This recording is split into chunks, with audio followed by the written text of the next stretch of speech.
negative impact of the death of our domestic league and clubs is what we see writ large in the weakness of our Super Eagles and the national team.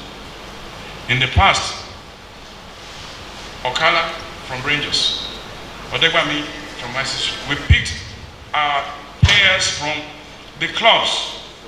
Now we're picking from Arsenal, Man U.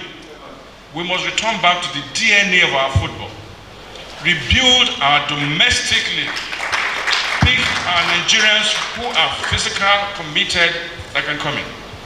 The Nigerians in Arsenal are also Nigerians. We also need them, but we need to build the domestic league. And that process is ongoing through the INC, the NFF.